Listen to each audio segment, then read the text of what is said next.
Assalamualaikum warahmatullahi wabarakatuh. Pada kesempatan ini saya akan membahas materi tentang SIG.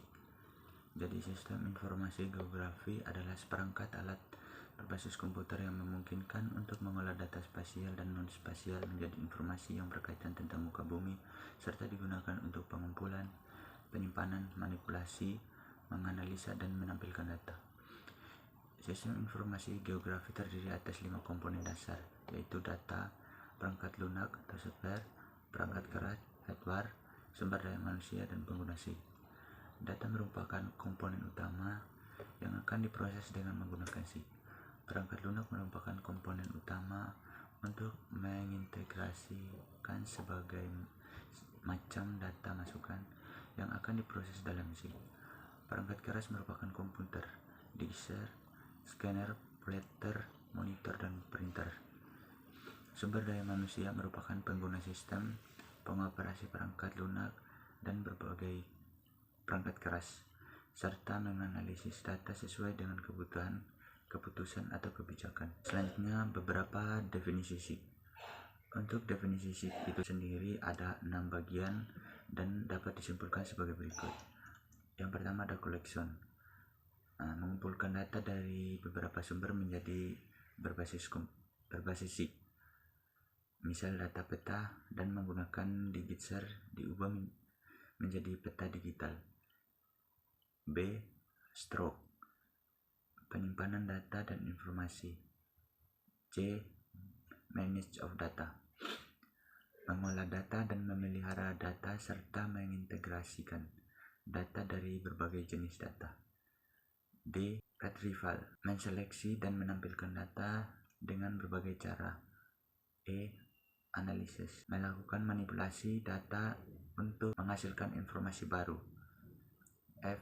Modeling, itu adalah pemodelan untuk analisis. Yang terakhir adalah G. Display, yaitu mempresentasikan data dan informasi dengan berbagai variasi dan mempermudah dalam memahami kandungan informasinya. Yang berikut, mengapa menggunakan SIG? Jadi ada 5 pertanyaan mendasar yang dapat dijawab oleh SIG. Yang pertama itu location, tempat. Yang kedua, condition atau kondisi. Yang ketiga, trends atau kecenderungan. Yang keempat, patterns atau pola. Yang kelima, modeling atau pemodelan. Selanjutnya, apa yang membedakan SIG dengan sistem informasi lainnya? Jadi yang pertama itu yang membedakan SIG dan informasi lainnya adalah SIG dapat melaksanakan analisis spasial sedangkan sistem informasi lainnya tidak. Analisis spasial ya, dengan gabungan data atribut dapat memberikan keterangan mengenai apa yang akan, sedang, dan telah terjadi pada dunia kita sehari-hari. Yang kedua, sumber informasi geografi selalu mengalami perubahan dari waktu ke waktu atau bersifat dinamis, sejalan dengan perubahan gejala alam, gejala sosial dalam geografi. Informasi yang diperlukan harus memiliki ciri-ciri yang dimiliki ilmu lain. Yang berikut beberapa aplikasi SIG. Jadi aplikasi SIG memiliki 3 aplikasi atau tempat pemakaian yang sering digunakan, yaitu perusahaan, PDAM, PLN, Telkomsel, gas, dan lain-lain. Yang kedua, transportasi antar kota. Yang ketiga, sumber daya alam. Yang berikut keunggulan SIG itu sendiri. Jadi yang pertama itu penanganan data spasial menjadi lebih baik dalam format buku. Yang kedua, revisi dan pemutakhiran data menjadi lebih mudah. Yang ketiga, data geospasial dan informasi menjadi lebih mudah dicari, dianalisis, dan dipresentasikan. Yang keempat, menjadi produk yang mempunyai nilai tambah. 5. Kemampuan menukar data geospasial.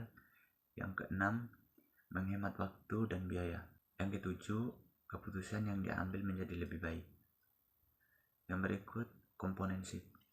Jadi menurut RC pada tahun 1998, sistem informasi geografi terdiri dari 5 komponen utama, yaitu perangkat keras atau hardware. Yang kedua, perangkat lunak atau software. Yang ketiga, ada data. Yang keempat, mode atau prosedur. Yang kelima, sumber daya manusia atau people, yaitu yang menjadi selanjutnya dunia nyata dan SIG.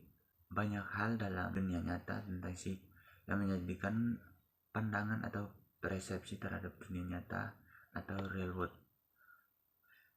Untuk menghasilkan persepsi ini dilibatkan proses-proses yang jarang sekali bersifat langsung dan mudah dipahami seketika, karena dunia nyata atau realita bersifat tidak teratur atau irregular, kompleks, dan secara bertahap mengalami perubahan yang tidak mudah diprediksi. Dengan demikian, persepsi dari dunia nyata akan sangat tergantung pada si pengamat atau bersifat subjektif. Sebagai contoh, seorang surveyor boleh saja memandang suatu jalan raya sebagai dua garis, batas atau sisi yang akan disurvei, sementara seorang pekerja jalan raya menganggapnya jalan sebagai permukaan aspal yang memiliki ketebalan, dan seorang pengendara menganggapnya jalan sebagai jalur atau rute di mana kendaraan harus lewat. Berikut ada model dunia nyata. Jadi persepsi, rancangan atau susunan model data nyata yang dikembangkan oleh perancang akan menentukan semua data yang diperlukan.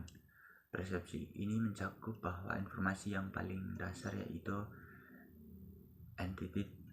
Suatu entity terdiri klarifikasi tipe, atribut, dan relationship. Jadi ada 3 macam, yaitu yang pertama tipe, yang kedua atribut, yang ketiga relasi. Berikut mode data. Mode data dunia nyata memudahkan manusia dalam studi aplikasi yang dipilih dengan meredukasi sejumlah kompleksitas yang sebenarnya hadir. Berikut ada data spasial SIG.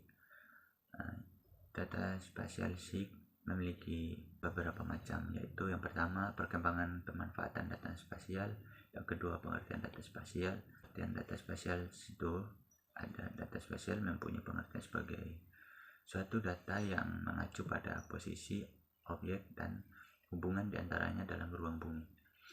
Yang berikut sumber data spasial. Data spasial dapat dihasilkan dari berbagai macam sumber, diantaranya adalah 1. Citra satelit, peta analog, foto udara, data tabular, dan yang kelima data survei, pengamatan atau pengukuran di lapangan. Berikut model data spasial. Pada pemanfaatannya, data spasial yang diolah dengan menggunakan komputer, data spasial digital menggunakan model sebagai pendekatan. Yang berikut ada mode data raster. Mode data raster mempunyai struktur data yang tersusun dalam bentuk matriks atau piksel yang berbentuk cube. Setiap piksel memiliki nilai tertentu dan memiliki atribut tersendiri, termasuk nilai koordinat yang unik. Terdapat beberapa keuntungan dalam menggunakan mode raster, diantaranya adalah yang pertama memiliki struktur data yang sederhana, yang kedua format yang sangat cocok untuk dapat melakukan analisis statistik dan spasial, yang ketiga mempunyai kemampuan dan mempresentasikan data-data yang bersifat kontinu seperti dalam memodelkan permukaan bumi, yang keempat memiliki kemampuan untuk menyimpan titik, garis, area, dan permukaan, yang kelima memiliki kemampuan dan melakukan proses tumpang tindih secara lebih cepat pada data yang kompleks. Selain keuntungan dari mode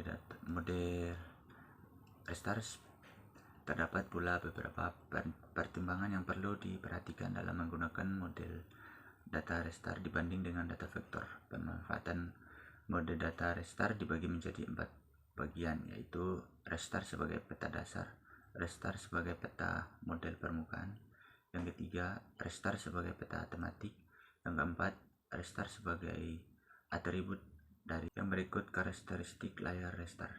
Resolusi data spasial dapat didefinisikan sebagai dimensi linear minimum dari sistem terkecil ruangan geografi yang dapat direkam. B.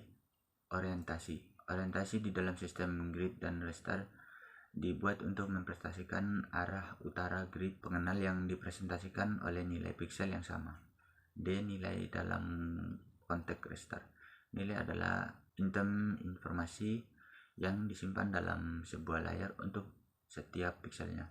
Piksel di dalam zona atau area yang sejenis memiliki nilai yang sama. E. Lokasi dalam mode data raster. Lokasi didefinisikan dengan menggunakan pasangan koordinat kolom dan baris X, dan Y. Yang berikut mode data vektor. Mode data vektor itu ada beberapa macam, yaitu titik, garis, area, mode data spaghetti.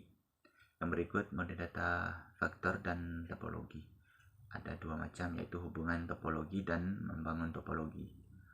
Yang berikut data penginderaan jauh. Data penginderaan jauh memiliki prinsip dasar, yaitu penginderaan jauh didefinisikan sebagai suatu metode untuk mengenal dan menentukan objek di permukaan bumi tanpa melalui kontak langsung dengan objek tersebut. Berikutnya ada komponen dasar. 4 komponen dasar dari sistem penginderaan jauh adalah target, sumber energi, alur transmisi, dan sensor.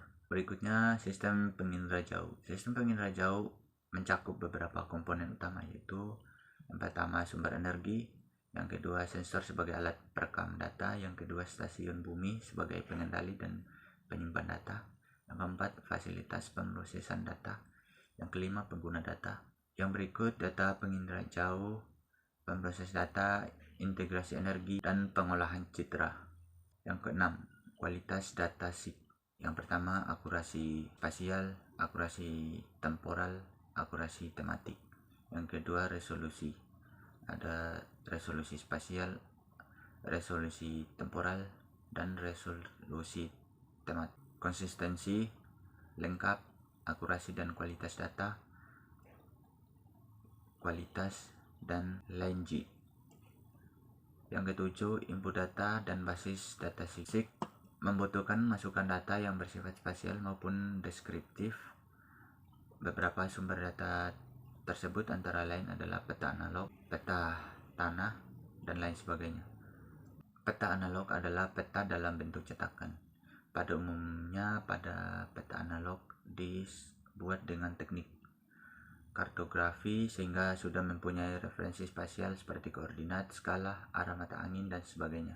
Peta analog dikonversi menjadi peta digital dengan berbagai cara yang akan dibahas selanjutnya.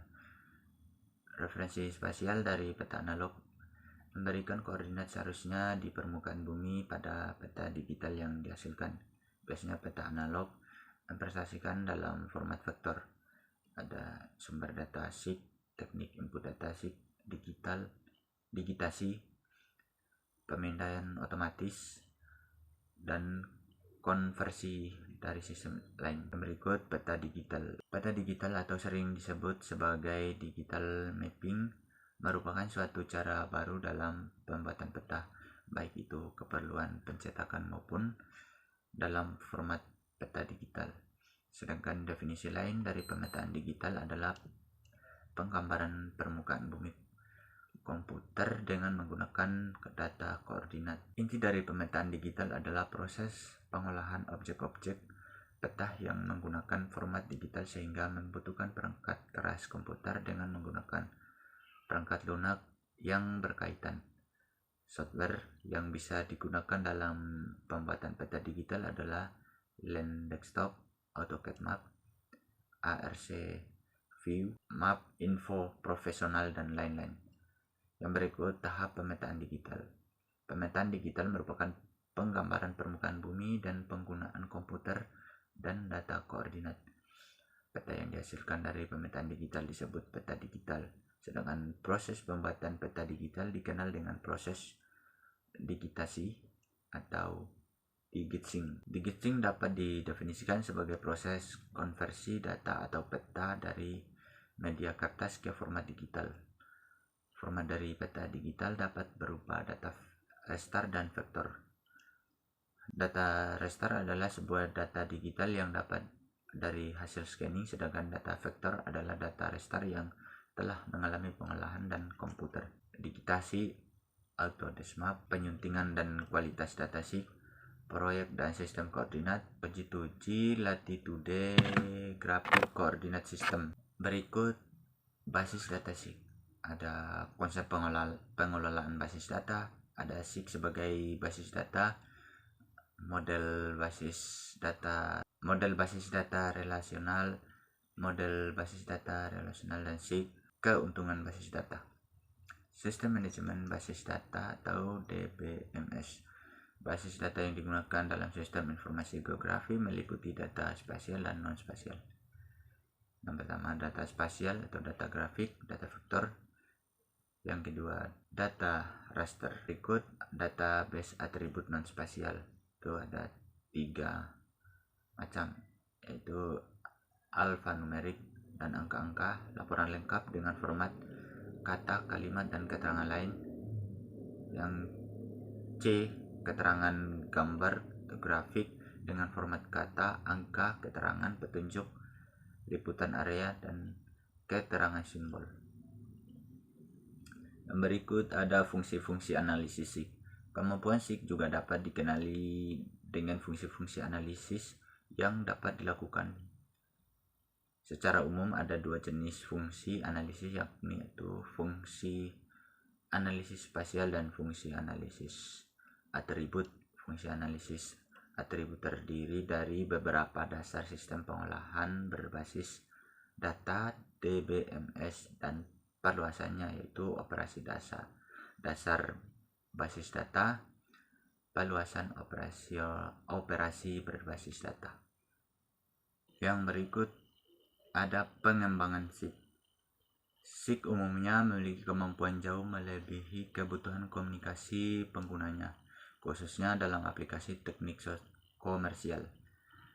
Masalah utamanya adalah ketidaksesuaian antara kemampuan perangkat lunak dengan kebutuhan pada penggunanya, kebutuhan data dan analisis, termasuk pelatihan dan tingkat penerimaan pengguna. Selain itu, tentu saja kebutuhan mengenai personil. Pengembangan sistem SIG memerlukan biaya dan waktu yang cukup besar. Oleh karena itu, kegagalan sistem terdapat mungkin harus dihindari. Dalam dunia komputer, kegagalan yang paling sering terjadi tidak sedramatis seperti pada bidang kedokteran atau medis, yang memungkinkan besar dapat menyebabkan akibat fatal pada pasiennya. Kegagalan perangkat lunak bersifat lebih halus. Kegagalan pada SIG cukup kompleks. Seringkali sistem ini melibatkan ribuan langkah komputasi di dalam satu sesi, maka kesalahan sekecil apapun akan memiliki pengaruh akumulatif yang akhirnya menjadi besar. Yang berikut ada prinsip perancang sistem. Ada model proses waterfall. Yang kedua ada model processing prototyping. Yang ketiga ada model proses spiral. Ada pengembangan SIG. Pengembangan SIG tidak sekedar membeli perangkat keras dan perangkat lunaknya. Bagian terpenting dalam pengembangannya adalah pengembangan basis datanya. Tugas ini memerlukan waktu, biaya, dan usaha-usaha perencanaan dan manajemen. Yang berikut ada filosofi dan implementasi SIG. Pengembangan SIG secara keseluruhan dapat dideskripsikan dalam bentuk filosofi, perancangan, dan implementasi SIG. Filosofi yang digunakan adalah perancangan sistem yang harus dikendalikan oleh aplikasi, sedangkan implementasi mencakup konsep perancangan, pengembangan, operasi, dan audit. Filosofi perancang SIG, implementasi SIG. Jadi itu ada 5 macam, yaitu konsep, perancangan, pengembangan, operasi, dan audit. Sekian pembahasan dari materi saya pada saat ini. Jika ada kesalahan pengucapan atau dalam segi pembahasan materi, saya mohon maaf. Terima kasih.